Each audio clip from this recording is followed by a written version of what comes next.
Now, Monday morning in Damascus brought yet another example of how hard it's become to protect even the top members of the Syrian regime.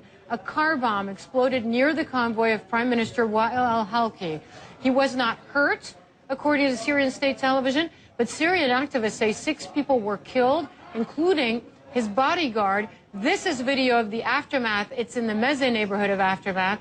One of the Prime Minister's bodyguards, as I said, killed. No one is claiming responsibility. Who did it? What does it mean? Middle East analyst Robin Wright with the Woodrow Wilson Center joins me now from Washington. Robin, nice to see you. So this isn't the MO of the Nusra Front. They would normally probably send a suicide bomber, claim responsibility quicker. This is an IED or a car bomb.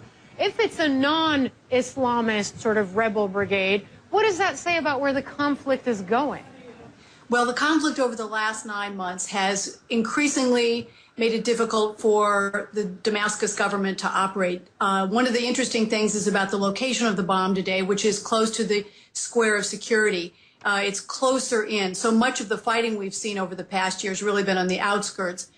In July last year, you had the first suicide bombing that killed the president's brother-in-law, top intelligence and defense officials. And in December, there was a bombing again in Damascus that killed the interior minister. Now you have this, and this is a different kind of tactic that may indicate a broader range of capabilities by a broader range of people. We don't know.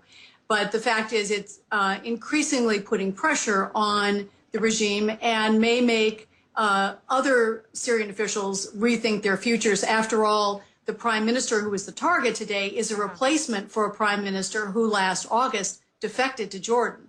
But what I think is interesting, too, is when you sort of know where the prime minister's convoy is going to be in a situation as tense and uncertain as the situation in Syria, presumably it might mean that within the regime you have people cooperating with some of these rebel groups attacking top members of the Assad government.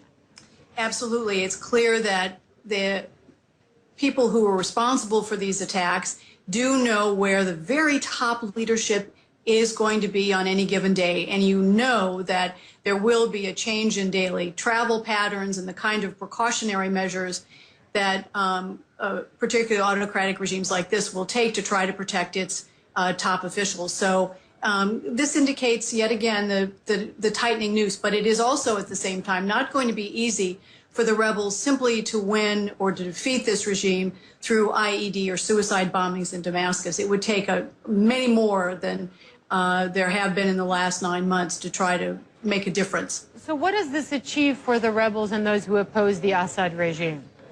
Well, a lot of it's psychological. It does put pressure on those, may make those others rethink their future, as it did with the previous prime minister, safety for their families, their own lives. And that's the kind of impact it will have, far disproportionate to the number of people who were killed today.